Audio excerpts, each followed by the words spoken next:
तो अस्सलाम वालेकुम दोस्तों, कैसे हैं आप सब। मैं हूं उमर, आप देख रहे हैं यूवी रिएक्शन। तो दोस्तों आज मैं जिस वीडियो को रिएक्शन करने जा रहा हूं ये बड़ी ही मज़े की वीडियो नहीं लग रही, क्योंकि मुझे ये बड़ी जो सा ना सुन के बड़ा दुख हुआ कि इस तरह की जो सी चीज़ें होती हैं ना, या जो किलिंग होती है या किसी का मर जाना जो सा होता है ना, उससे थोड़ा सा मुझे सैड फील होता है। पर अब अगर इंसान ने ऐसा कुछ किया है जिसकी उसको सज़ा मिलनी चाहिए, तो उसमें फिर ज़ाहिर बात है मैं इसमें क्या वर्डिक्ट दे सकता हूँ। पर अगर आप किसी से बुरा कर रहे हैं ना, तो आपको भी जो सा है ना वो चीज़ सहनी पड़ सकती है।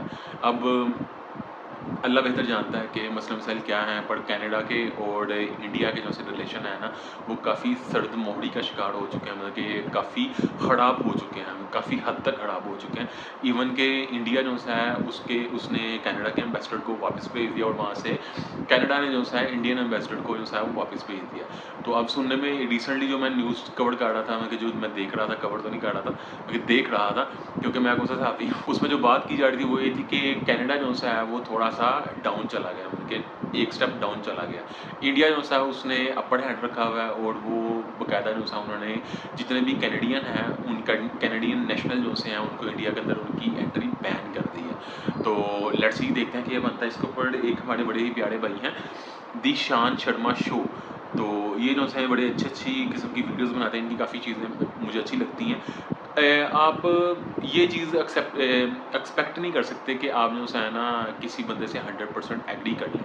तो जिस चीज़ से आप किसी बंदे से एग्री करें उसके ऊपर आप उसको एग्री करें। जहाँ पे आपको लगता है कि ये बंदा गलत लग रहा है तो वहाँ पे आप उससे इख्तलाफ कर सकते हैं। ये हमारा एक अदबी हक होता है, मतलब कि आप किसी से इख्तलाफ कर सकते हैं। जो चीज़ आपको उसके अंदर वो चीज़ अच्छी नहीं लग रही, आप उसमें इख्तलाफ कर सकते हैं, कोई मसला नहीं है। तो दिशान शर्मा शो मैंने काफ़ी सुना हुआ है, काफ़ी नॉलेजेबल बात करते हैं, काफ़ी चीज़ों के ऊपर रिसर्च करके फिर बात करते हैं।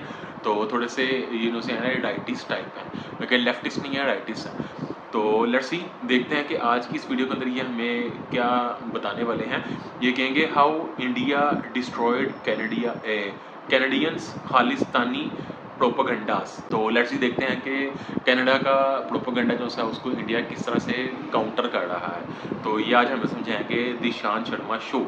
तो चलें बढ़ते हैं आज के इस रिएक्शन की तरफ। और इस रिएक्शन के ऊपर जाने से पहले अगर आपने अभी तक सब्सक्राइब नहीं किया हुआ मेरे इस चैनल तो काइंडली सब्सक्राइब कर लें मेरे चैनल को। और भाई से मेरी रिक्वेस्ट है दिशान शर्मा शो वाले कि भाई मैं जो है किसी भी चीज़ के ऊपर हेट स्पीच नहीं देता, तो काइंडली स्ट्राइक ना मारिएगा। एक दफ़ा मेरी वीडियो को खोल के मेरे ओपिनियंस देख लीजिएगा, फिर जो आपने जो करना वो कर सकते हैं, क्योंकि बड़ा छोटा सा चैनल है, मेरे 1000 सब्सक्राइबर है। तो काइंडली थोड़ी सी सपोर्ट कीजिएगा, कोई स्ट्राइक वगैरह ना मारिएगा, क्योंकि मैं जो है ना वो हेट स्पीच जो सी होती है उसके बड़े ख़िलाफ़ हूँ। इसलिए मैं ना हेट स्पीच देता हूँ, ना किसी के ऊपर रिएक्शन करता हूँ इस तरह का। तो काइंडली ना मैं आपकी वीडियो पर कोई हेट स्पीच करने के लिए आया हूँ, जस्ट मैं आपका नैरेटिव सुनना चाह रहा हूँ कि आप क्या नैरेटिव पेश करते हैं इंडिया वर्सेस कनाडा डिस्कशन के ऊपर में, कि जो सी ये सारी मामला चल रहे हैं। तो चलें इन बातों के अंदर काफ़ी लंबी वीडियो हो गई है, तो बढ़ते हैं आज के इस रिएक्शन की तरफ। और इसके ऊपर जाने से पहले अगर आपने सब्सक्राइब नहीं किया हो तो काइंडली सब्सक्राइब कर लीजिएगा, बहुत ज़रूरी है सब्सक्राइब करना। तो चले जी, let's jump to the video और लेट्स स्टार्ट। कुछ महीने पहले आपको याद होगा कि भारतीय एम्बेसीज पर खालिस्तानियों ने हमला किया था। Group of pro-Khalistani protesters in March attacked and damaged the Indian consulate in San Francisco. The Indian consulate was attacked by Khalistani group. उसके बाद इन अटैक्स में जो कुछ खालिस्तानी इन्वॉल्व थे वो धीरे धीरे टपकने लगे। अब ये किसने किया? अब देखिए ये राज भी उन्हीं के साथ चला गया। लेकिन इस हफ्ते कनाडा के राहुल गांधी जस्टिन ट्रूडो ने कनाडा में खालिस्तानियों के एलिमिनेशन के पीछे भारत पर आरोप लगाया। उनकी कोशिश थी कि भारत की इंटरनेशनली बेइज्जती करते हैं, लेकिन क्या करें ये उनो रिवर्स हो गया। भारत की बेइज्जती होने के बजाय भारत के लोगों में प्राइम मिनिस्टर मोदी की इमेज और भी स्ट्रॉन्ग हो गई, और उल्टा इंटरनेशनली कनाडा की बेइज्जती हो गई। और आप हालत देखिए कि भारत अब डेवलप्ड देशों को मात दे रहा है डिप्लोमेटिकली। ये भारत की बढ़ती इंटरनेशनल स्टैचर को भी दिखाता है, और भारत ने ये कैसे अचीव किया आइए आज के वीडियो में जानते हैं। दिशान शर्मा शो। हेलो और शाम शर्मा शो के इस एपिसोड में आपका बहुत बहुत स्वागत है। मैं हूं सेक्युलरिज्म का सीईओ शाम शर्मा, और आप सबको एक सेकंड प्रणाम। देखिए ये सारी भसड़ शुरू तब हुई जब जस्टिन ट्रूडो साहब ने ये कहा, Over the past number of weeks, Canadian security agencies have been actively pursuing credible allegations of a potential link between agents of the government of India and the killing of a Canadian citizen, Hardeep Singh Nijjar. अब आइए जरा हरदीप सिंह निज्जर के बारे में जानते हैं। तो हरदीप सिंह निज्जर एक खालिस्तानी है जो पता नहीं शायद टेक्निकली कैनेडियन सिटीजन भी हो कि ना हो। वो इलीगली कनाडा में 1997 में आया, रेफ्यूजी स्टेटस मांगा उसने, जो कि गवर्नमेंट ने रिजेक्ट कर दिया क्योंकि उसने एक झूठा पासपोर्ट यूज किया था रेफ्यूजी स्टेटस मांगने के लिए। उसके 11 दिन के बाद उसने एक कनेडियन औरत से शादी की जिसने उसके वीजा को स्पॉन्सर किया, लेकिन झूठी मैरिज होने का शक करके कनेडियन गवर्नमेंट ने उसको भी रिजेक्ट कर दिया। तो ये है हमारे अपस्टैंडिंग कनेडियन सिटीजन। और दूसरी बात, इसको सिख लीडर बोल रही है कनेडियन गवर्नमेंट। जरा सिख लीडर के शब्द सुनिए। जे इंद्र ने अटैक कीता 31 अक्तूबर ਨੂੰ ਸੋਧਾ ਲਾ ਕੇ ਗੱਡੀ ਚਾੜਿਆ। ਜਿਹੜਾ ਕਮਾਂਡਰ ਬਣਿਆ ਫਿਰਦਾ ਸੀ ਜਨਰਲ ਵੈਦਿਆ, ਜਿਹਨੇ ਤਖਤ ਤੇ ਫੌਜਾਂ ਲੈ ਕੇ ਆਇਆ ਪੂਨੇ ਦੇ ਵਿੱਚ, ਉਹ ਵੀ ਗੱਡੀ ਚਾੜਿਆ। ਜਿਹੜਾ ਲਤਨ ਮਾਕਨ ਦਿੱਲੀ ਦੇ ਵਿੱਚ ਬੈਠਾ ਸੀ 84 ਦੇ ਕਤਲੇਆਮ ਦਾ ਦੋਸ਼ੀ ਸੀ, ਉਹਨੂੰ ਵੀ ਜਿੰਦੇ ਸੁੱਖੇ ਨੇ ਗੱਡੀ ਚਾੜਿਆ। ਜਿਹੜਾ ਬੇਅੰਤ ਕਹਿੰਦਾ ਸੀ ਬੁੱਚੜ, ਮੈਂ ਇਹਨਾਂ ਦੇ ਸਿਰ ਤੇ ਪੱਗ ਨਹੀਂ ਰਹਿਣ ਦੇਣੀ, ਦਿਲਾਵਰ ਤੇ ਹਵਾਰੇ ਤਾਰੇ ਨੇ ਗੱਡੀ ਚਾੜਿਆ। ये बंदा जिस गुरुद्वारे का लीडर था, उस गुरुद्वारे में बैठ के इंदिरा गांधी, भारत के आर्मी जनरल और भारत के पॉलिटिशियंस की मौत की खुशियां मना रहा है। According to National Investigative Agency, ये बंदा आतंकवादी ऑर्गेनाइजेशन बब्बर खालसा इंटरनेशनल का मेंबर था, जिसके पाकिस्तान की ISI से भी कनेक्शंस माने जाते हैं। इस बंदे पर इंटरपोल ने, जो यूरोप की इन्वेस्टिगेटिव एजेंसी है, उसने भी एक नोटिस जारी किया था। टाइम्स ऑफ इंडिया की एक रिपोर्ट ने बताया था कि ये बंदा कनाडा के ब्रिटिश कोलंबिया में आतंकवादी कैंप्स भी चलाता है। ये है कनाडा के अपस्टैंडिंग सिटीजन निज्जर जी, जिनको इतनी रिस्पेक्ट दी जा रही है कनाडा के पॉलिटिशियंस के द्वारा। और जस्टिन ट्रूडो के पार्टनर, अलायंस के पार्टनर, कहाँ जा रहा है दिमाग आपका? बहुत तेज हो रहा है। जगमीत सिंह, उन्होंने भी धमकी दी बिल्कुल सोशल मीडिया पे जाके छाती चौड़ी करके कि मोदी की ईंट से ईंट बजा देंगे, हम घर में घुस के मारेंगे। चीचा पहले इंडिया का वीजा तो ले लो, है इंडिया में तो घुसा नहीं जा रहा आपसे, मोदी को क्या करेंगे आप? दूसरा, सोशल मीडिया पे साहब इतना बहादुर बन रहे हैं, लेकिन बहादुरी का आलम यह है कि बहादुर साहब अपनी ट्वीट के नीचे ही जो रिप्लाईज आ रहे हैं उनको हाइड कर रहे हैं। कोई इनका मजाक उड़ा दे, ये इनसे सहा नहीं जाता है और ये मोदी की ईंट से ईंट बजाएंगे। लेकिन इन दोनों महानुभावों को ये बात समझ में नहीं आती है कि ये मोदी को ह्यूमिलिएट करना चाह रहे हैं, लेकिन इसका रिजल्ट बिल्कुल उल्टा होगा, क्योंकि मोदी जब से पावर में आए हैं उन्होंने आतंकवादियों के खिलाफ अपनी पॉलिसी बिल्कुल क्लियर करके रखी हुई है। ये हमारा सिद्धांत है, हम घर में घुस के मारेंगे। और जब से मोदी जी ने ये अनाउंस किया है, तब से आप देखिए कि इंडिया की जो मोस्ट वांटेड लिस्ट में लोग हैं उनके साथ क्या हो रहा है। Lying lifeless at a mosque in Pakistan-occupied Kashmir, Rayaz Ahmed, alias Abu Qasim, one of the most wanted Lashkar-e-Taiba terrorists. This is Bashir Ahmed Peer, a launching commander of terror outfit Hizbul Mujahideen. Not anymore. Earlier this year, Peer was shot dead at point-blank range. Al-Badr commander Syed Khalid Raza and Jaish-e-Mohammed's Mistri Zahoor Ibrahim, one of the hijackers of the Indian Airlines IC-814 aircraft, was shot dead in separate attacks in Karachi. Khalistan Commando Force Chief Paramjeet Singh Panjwar, alias Malik Sardar Singh, was also shot dead earlier this year by unidentified gunmen in Lahore. इसके अलावा भी जिस खालिस्तानी ने British Indian embassy को attack किया था वो भी निकल गया। हरमीत सिंह, जिसके ऊपर पंजाब में 2 RSS के वर्कर्स का खून करने का आरोप है, वो भी निपट गया। तो अलग अलग देशों में घुस घुस के इंडिया की मोस्ट वांटेड लिस्ट के लोग निपट चुके हैं। और अब एक फॉरेन पॉलिटिशियन आकर बोल रहा है कि इंडिया ने, यानी मोदी जी ने, हमारे घर में घुस के एक आतंकवादी को टपका दिया है। तो आप इमेजिन कीजिए कि इसका रिजल्ट क्या होगा।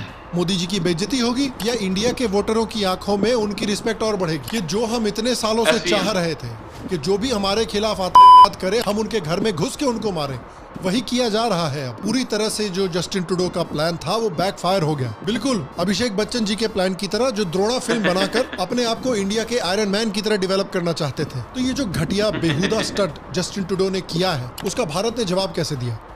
Shubh has drawn flack over his alleged support for Khalistan. Now, Book My Show, in a post on X, formerly Twitter, announced that the singer's still rolling India tour has been cancelled. सबसे पहले तो सीधे deny किया कि देखिए भैया, हमारा इस खालिस्तानी को टपकाने में कोई लेना देना नहीं है। उसके बाद कनाडा के एक टॉप डिप्लोमेट को लात मार के बाहर निकाला, और उसके बाद कनाडा के हाई कमिश्नर को बुला के अच्छे से सुनाया भी। आप कनाडा के हाई कमिश्नर की रिएक्शन ही देख लीजिए। भैया मैं तो खुद बर्बाद हो गया साला। इतना गुस्सा, पता नहीं क्या हुआ बंद दरवाजे के पीछे। Let's imagine. बहुत बड़ी बात है और वो पर्स। अच्छा अभी बाहर किसी को कुछ बताना मत, मैं भी किसी को कुछ नहीं बताऊंगा। मैंने तेरे कान के नीचे बचाया, समझे? बाल बाल सही बना। कंघी है तेरे जेब में, निकाल पिछवाड़े से। ठीक है, अच्छा स्मार्ट बन, हंसते हुए चलेंगे बाहर। दोस्त है हम लोग, दोस्त। आइए आइए आइए, जो कुछ समझा याद है ना। थोड़ी देर रोने के लिए माफी चाहते हैं, ठीक है? अच्छा जी, अच्छा जी, अच्छा जी। साहब वो मोर्चे का निकले यहाँ से। और इतनी बेइज्जती अगर काफी नहीं थी ट्रूडो और उनके पार्टनर हगमीत सिंह के लिए, तो अभी तो इन्हें और जलील होना है। वॉशिंगटन पोस्ट ने एक रिपोर्ट निकाली जिसके मुताबिक कई महीनों से जस्टिन ट्रूडो हरदीप सिंह निज्जर की किलिंग की जो बात है वो इंटरनेशनली रिलीज करके इंडिया को ब्लेम करके इंडिया को ह्यूमिलिएट करने के बारे में सोच रहे थे। जस्टिन ट्रूडो कोशिश कर रहे थे कई हफ्तों से कि सारे G7 देश मिलके हरदीप सिंह निज्जर के बारे में एक जॉइंट स्टेटमेंट निकाले और इंडिया की इंटरनेशनल बेइज्जती करें, लेकिन हुआ क्या? उन्होंने लगभग मना कर दिया। G7 ने सीधे सीधे मना कर दिया। जब यूके के प्राइम मिनिस्टर से पूछा गया तो उन्होंने इग्नोर करके बोला कि भैया हम तो इंडिया से ट्रेड करते रहेंगे। बेसिकली सुनक ने कहा अपना काम करना।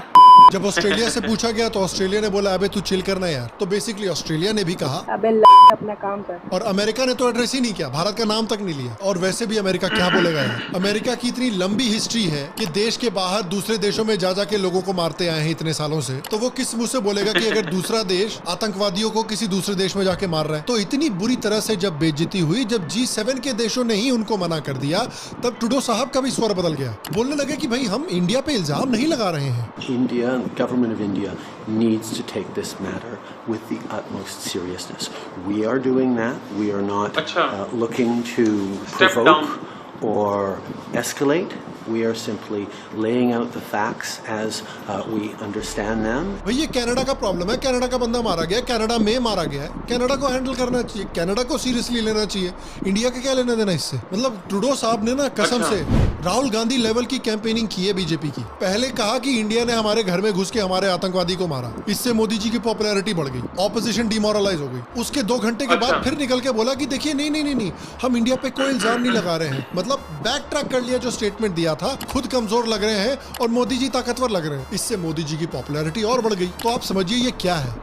ये कनाडा के लिए एक बहुत बड़ी फॉरेन पॉलिसी एम्बैरेसमेंट है और इंडिया के लिए एक बहुत बड़ी डिप्लोमेटिक जीत है। और ये जो थप्पड़ पड़ा ना जस्टिन ट्रूडो के मुंह पे, ये थप्पड़ बड़ा अच्छा है क्योंकि उसकी जो गवर्नमेंट है वो बहुत सालों से खालिस्तानी एक्सट्रीमिस्ट को अपीज करती हुई आ रही है। इनफैक्ट ट्रूडो के परिवार में ये खानदानी प्रॉब्लम है। ट्रूडो का जो फादर था पियर ट्रूडो, उसने 1982 में खालिस्तानी आतंकवादी तलविंदर सिंह परमार को भारत को एक्स्ट्राडाइट करने से मना कर दिया था। ये परमार जो है ये बब्बर खालसा आतंकवादी ऑर्गेनाइजेशन का लीडर था और ये वही परमार है जिसने 3 साल के बाद 1985 में एयर इंडिया की कनिष्क प्लेन की बॉम्बिंग की थी, जिसमें 250 से ज्यादा मारे गए थे लोग, जिसमें मेजॉरिटी कैनेडियन सिटीजंस थे। ये कनाडा का सबसे बड़ा टेरर अटैक था। अगर इसको 1982 में एक्स्ट्राडाइट कर दिया होता तो शायद ये आतंकवादी अटैक नहीं होता कभी भी। 2014 में जब ये नया प्राइम मिनिस्टर बन के आया था ट्रूडो, तब इसने लिबरल सिख कैंडिडेट्स को खालिस्तानी सिंपैथाइजर से रिप्लेस करना शुरू कर दिया था अपनी गवर्नमेंट में। Kashmir Dhaliwal. Liberal Party, especially Justin, is in bed with the extremist and fundamental groups. That's why I decided to leave Liberal Party. The dissidents say a popular candidate, businessman Baj Dahan, was pushed out of the race by the party leadership in favor of Harjit Sajjan. Rajinder Bela is one of many who say the WSO speaks for hardcore Sikh nationalists trying to carve a Sikh state out of India. हाल में भी पिछले कुछ सालों और महीनों में हमने देखा है कि किस तरह से खालिस्तानी एक्सट्रीमिज्म बढ़ा है। हमने देखा है कि कनाडा में किस तरह से खुल्लम खुल्ला रेफरेंडम 2020 हुआ है जो भारत के टुकड़े टुकड़े करना चाहता है। हमने देखा है कि एक elected Indian prime minister Indira Gandhi के असैसिनेशन को कैसे खुल्लम खुल्ला कनाडा में सेलिब्रेट किया गया है। अच्छा, मुझे ये नहीं पता था। 6 for Justice नाम के एक बैंड एक्सट्रीमिस्ट ऑर्गेनाइजेशन का जो लीडर है गुरपतवंत सिंह पन्नू, वो ओपनली कैनेडियन हिंदूज को धमकी दे रहा है। Indo-Canadian Hindus, you have repudiated your allegiance to Canada and Canadian Constitution. Your destination is India. Leave Canada, go to India. Air India bombing के mastermind आतंकवादी तलविंदर सिंह परमार को भी कनाडा में खुल्लम खुल्ले सपोर्ट किया जाता है। अच्छा। और इंडिया ने बार बार कनाडा को रिक्वेस्ट किया है, कनाडा से कहा है कि आप एक्शन लीजिए इन लोगों पर, लेकिन घंटा कुछ नहीं किया है ट्रूडो ने। एक बड़ा रीजन उसके लिए ये भी है कि ट्रूडो की जो गवर्नमेंट है वो फुल मेजोरिटी में नहीं है। ट्रूडो ने एक कोalition गवर्नमेंट बनाई है जिसका एक बड़ा पार्टनर है न्यू डेमोक्रेटिक पार्टी NDP, जिसका लीडर है खालिस्तानी सिंपथाइजर हगमीत सिंह, जिसकी पार्टी को खालिस्तानियों का बहुत सपोर्ट मिलता है। जब जस्टिन ट्रूडो इलेक्ट हुआ था तब उसने 4 सिखों को अपने कैबिनेट में लिया था, जिसमें से एक का नाम था हरजीत सिंह सज्जन, जिसके ऊपर खालिस्तानी सिंपथाइजर होने का आरोप है। और जब वो इंडिया आया था एक ऑफिशियल टूर पर, तब पंजाब के चीफ मिनिस्टर अमरिंदर सिंह ने उससे मिलने से भी मना कर दिया था और कहा था कि मुझे खालिस्तानियों से मिलने में कोई इंटरेस्ट नहीं है। खालिस्तानी अटवल को भी ट्रूडो अपने साथ ऑफिशियल कैपेसिटी में इंडिया टूर पर लेकर आया था। तो खालिस्तानियों को तो ये रेड कारपेट बिछा के बैठे हुए हैं, लेकिन जब इंडिया के लोग कनाडा में वीजा के लिए अप्लाई करते हैं तो देखिए उनको कैसे ट्रीट किया जाता है। Canada has also denied visas to members of our services about which we do not talk about and I don't wish to talk about, including very senior people who have served in these services. Canada, while asking for visa application, demands that these security personnel should inform the Canadians of the places where they have served. Yes.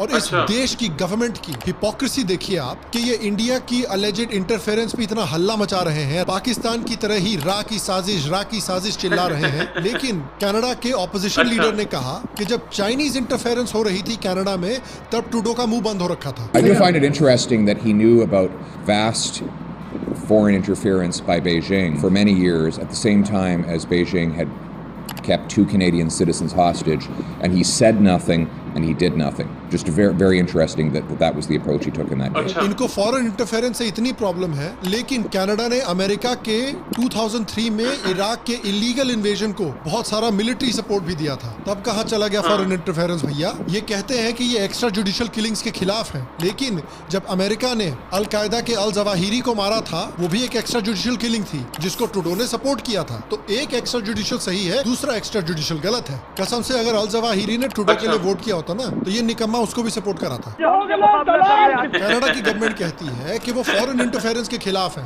लेकिन India में farmers protest के समय पे क्या कर रहे थे ये लोग? Canada will always stand up for the right for peaceful protest and for human rights around the world. Call on leaders across the world to denounce the Indian government's violent response to these peaceful protesters. And I stand in solidarity with farmers demanding justice and fairness. ये कहते हैं कि ये extra judicial killings के खिलाफ है, लेकिन करीमा Bloch का आप केस याद कीजिए, जो कि एक पाकिस्तानी बलोच एक्टिविस्ट थी जो पाकिस्तानी आर्मी के खिलाफ आवाज उठाती थी, और पाकिस्तानी आर्मी किस तरह से बलोच एक्टिविस्ट को ट्रीट करती है और बलोचों को पाकिस्तान में दबा रही है, उसके बारे में आवाज उठाती थी। करीमा बलोच की भी अलेजिडली ISI ने एक्स्ट्रा जुडिशियल किलिंग की थी कनाडा में ही, लेकिन उसके खिलाफ कनाडा ने क्या कहा कि भाई बड़े बड़े शहरों में छोटी मोटी मौतें हो जाती हैं। इतनी सारी हिपोक्रेसी जमा करके रखी हुई थी इन्होंने, सारी की सारी इंडिया पर ही निकाल दी। तो क्यों जस्टिन ट्रूडो की इतनी भड़ास निकल रही है इंडिया पर? देखिए बहुत सारे रीजन है। पहले तो यार G20 की मीटिंग में इनको बुलाया था, लेकिन हर एक इशू पर, हर एक टॉपिक पर कनाडा को साइडलाइन कर दिया गया। किसी भी बड़े अनाउंसमेंट का हिस्सा नहीं था ये बंदा। जैसे गांव में भैंसिया नहीं खो जाती है, फिर भटकती रहती है पूरे गांव में, उसी खोई हुई भैंसिया की तरह G20 की मीटिंग में भटक रहा था ये आदमी। दूसरी बात, कनाडा में अभी एक अनप्रेसिडेंटेड इकोनॉमिक क्राइसिस चल रही है। इसकी बुरी परफॉर्मेंस की वजह से इसके ऊपर ऑपोजिशन का बहुत सारा प्रेशर बना हुआ है, और इसका जो ऑपोजिशन का लीडर है पियर पोलिवियर, वो पोल्स में बहुत तेजी से आगे बढ़ रहा है। और जिस दिन इसने इंडिया पर उंगली उठाई है वो कैनेडियन पार्लियामेंट का पहला दिन था, तो उसने सोचा कि भाई मेरे ऊपर सब लोग अटैक करेंगे कि इकोनॉमी इतने गड्ढे में क्यों है, तो हम ये नकली हवा क्रिएट कर देते हैं, 4-5 दिन तक कम से कम हमको इत्मीनान मिल जाएगा। और तीसरा जो कि मैंने कहा कि इसके ऊपर इसके कोलिशन पार्टनर्स का भी बहुत प्रेशर है, खासकर इसका जो एक बड़ा पार्टनर है NDP और उसका लीडर हगमीत सिंह, जिसको खालिस्तानी सिंपथाइजर्स का बहुत सपोर्ट मिलता है। और इतना इन्फ्लुएंस है खालिस्तानियों का कैनेडियन गवर्नमेंट में कि 2018 में कैनेडियन गवर्नमेंट ने एक public terror threat report create की थी, जिसमें सिख एक्सट्रीमिज्म और खालिस्तानी एक्सट्रीमिज्म को as a clear terror threat दिखाया गया था। लेकिन 2019 में पार्लियामेंट्री इलेक्शन के बाद खालिस्तानियों के प्रेशर में सिख एक्सट्रीमिज्म शब्द और खालिस्तानी एक्सट्रीमिज्म शब्द दोनों को इस रिपोर्ट से निकाल दिया गया। बहुत लोगों का मानना है कि ये जगमीत सिंह के प्रेशर की वजह से हुआ। जगमीत सिंह वही है जिसने 2015 में एक प्रो भिंद्रन वाले रैली भी अटेंड की थी, जहां पर उसने एक स्पीच भी दी थी। खैर, कनाडा कितने गड्ढे में जा रहा है ये तो हम सब देख रहे हैं। इंडिया की किस तरह से इस सिचुएशन में जीत हुई है उसके बारे में बात करते हैं। देखिए, जितनी बुरी तरह से आपके परिवार की बेइज्जती होती है जब उनका लौंडा रोडीज पे जाके जलील होता है, उससे भी ज्यादा बेइज्जती ट्रूडो की इंडिया ने की है इस हालत में, और ये इंडिया की ग्रोइंग इंपॉर्टेंस और ग्रोइंग फॉरेन पॉलिसी पावर को दिखाती है कि यूके, यूएसए, ऑस्ट्रेलिया जैसे बड़े G7 के देशों ने कनाडा की मांग को ठुकराया और इंडिया को कंडेम नहीं किया, जो कि कनाडा चाहता था। ये सारे देश जानते हैं कि इकोनॉमिकली इंडिया ऑलरेडी कनाडा से बड़ा है और आगे के समय में कनाडा से और भी आगे बढ़ता ही जाएगा। तो इकोनॉमिकली इंडिया कनाडा से कहीं ज्यादा इंपॉर्टेंट है। पॉलिटिकली भी अगर देखें तो चाइना के इन्फ्लुएंस को अगर दुनिया में काउंटरैक्ट करना है तो उसके लिए इंडिया एक बहुत इंपॉर्टेंट प्लेयर है। कनाडा किस काम का इसमें यार, पैसा बर्बाद बहन। इंडिया मिडिल ईस्ट कॉरिडोर जो नया डेवलप हुआ है, जो चाइना के बेल्ट एंड रोड इनिशिएटिव का एक कंपेटिटर है, उसकी सक्सेस के लिए भी इंडिया बहुत जरूरी है। इस कॉरिडोर की वजह से यूरोप और अमेरिका की जो डिपेंडेंस है चाइना के ऊपर, ये कम होगी। उसके लिए इंडिया जरूरी है। कनाडा का क्या करेंगे ये लोग, तेल निकालेंगे।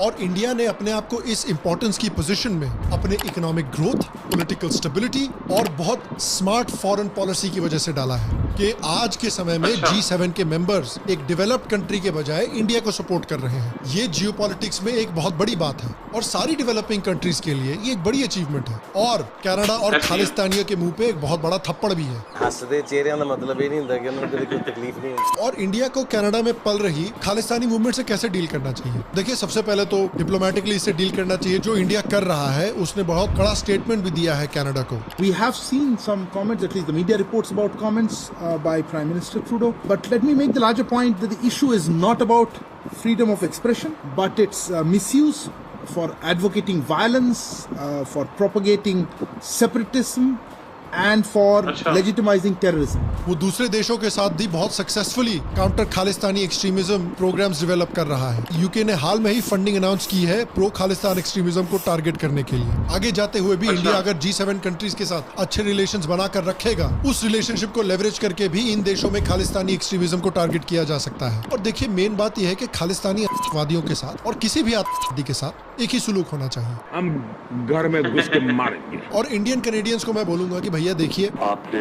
सबसे पहले घबराना नहीं। आप ट्रूडो के लिए वोट करते आए हैं, वो आपके मुंह पर ही थूक रहा है। जो लोग आपको मारना चाहते हैं उसको सपोर्ट कर रहा है। आपको सोचना है आगे जाते हुए कि आपके फ्यूचर के बारे में, आपकी जिंदगी के बारे में कौन सी पॉलिटिकल पार्टी को फिक्र है, ट्रूडो को या किसी दूसरी पॉलिटिकल पार्टी को। बाकी मैं आपसे पूछना चाहता हूँ कि ट्रूडो से और खालिस्तानी मेनेस से इंडिया को डील करने के लिए क्या स्टेप्स लेने चाहिए, क्या डिप्लोमेटिक कदम उठाने चाहिए? नीचे कमेंट सेक्शन में मुझे जरूर बताएं। बाकी अच्छा जी भाई, तो that's all for today reaction. ये आपके भाई का रिएक्शन था। आपकी रिएक्शन कैसा लगा मुझे कमेंट बॉक्स में बता सकते हैं।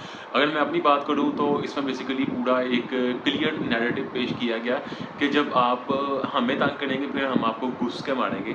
ये उन्होंने बेसिकली बताना चाहा शांत शर्मा ने। तो बाकी अगर इंडिया के प्रोस्पेक्टिव से बात की जाए तो इंडिया ने भाई अपना एक क्लियर स्टांस आपको दे दिया कि उन्होंने बता दिया कि अगर आप हमें तंग करेंगे, आप हमें उंगली करेंगे तो फिर हम आपको भी उंगली करेंगे।